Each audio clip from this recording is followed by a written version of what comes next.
அரசு பள்ளிகளில் இந்தி கற்பிக்காதது ஏன் என்று தமிழிசை சவுந்தரராஜன் கேள்வி எழுப்பியுள்ளார். தனியார் பள்ளிகளில் இந்தி உட்பட பல மொழிகள் கற்பிக்கப்படுகின்றன.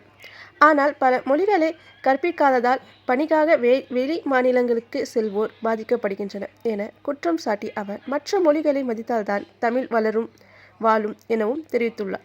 திருவள்ளுவர் தினத்தையொட்டி தமிழகம் முழுவதும் நாளை ஜனவரி 16ஆம் தேதி டாஸ்மாக் கடைகள் இயங்காது என்று அறிவிக்கப்பட்டுள்ளது. தமிழ்நாடு மதுபான விதிகள் 1981 படி அனைத்து இந்திய தயாரிப்பு மதுபான கடைகள், டாஸ்மாக், அயல்நாட்டு மதுபான கடைகள், எலைட் மற்றும் அதனுடன் இணைந்த மதுபான கூடங்கள், பார் ஆகியவை இயங்கக்கூடாது. இதை மீறி மதுபான விற்பனை செய்தால் கடும் நடவடிக்கை எடுக்கப்படும் என்று எச்சரிக்கப்பட்டுள்ளது. பொங்கல் பண்டிகை தமிழகம் முழுவதும் உற்சாகமாக கொண்டாடப்பட்டு வருகிறது. இந்நேரத்தில் விவசாயத்தின் முக்கியத்துவத்தை உணர்ந்து விதமாக சுமார் 3 டன் கரும்பை கொண்ட விவசாயி ஒருவர் காஞ்சிபுரத்தில் வீடு ஒன்றை அமைத்துள்ளார். பார்ப்பதற்கு உண்மையான வீட்டை போல் வடிவமைக்கப்பட்டுள்ள அந்த வீட்டை சுற்றுப்புறத்தில் உள்ள பலர் ஆவலுடன் வந்து பார்த்து செல்கின்றனர். 2 நாள் பயணமாக இன்று கேரளா செல்லும் பிரதமர் மோடி நாளை கொச்சினில் மாபெரும் பேரணியில் பங்கேற்றுள்ளார். இதனைத் தொடர்ந்து 17ஆம் தேதி நடிகரும் பாஜக முன்னாள் எம்பியுமான சுரேஷ் கோபியின் மகள் திருமணத்தில் கலந்து கொள்ள இருக்கின்றார். பிரதமர் மோடி திருமண நிகழ்ச்சி ஒன்றில் கடைசியாக கலந்து கொண்டு பல நாட்கள் ஆன நிலையில் தற்போது பங்கேற்க உள்ளது குறிப்பிடத்தக்கது. ஜல்லிக்கட்டில் முதல் முறையாக ரெட் கார்டு வழங்கப்பட்டுள்ள சம்பவம் அதிர்ச்சியை ஏற்படுத்தியுள்ளது. முதல் சுற்றில் 4 காளைகளை பிடித்தனர் மூலம் 2வது சுற்றுக்கு திருப்பதி என்பவர் முன்னேறினார்.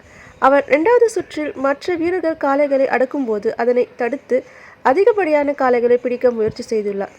இதனால் ஜல்லிக்கட்டு குழு சார்பில் அவருக்கு ரெட் கார்டு வழங்கி எச்சரித்துள்ளனர்.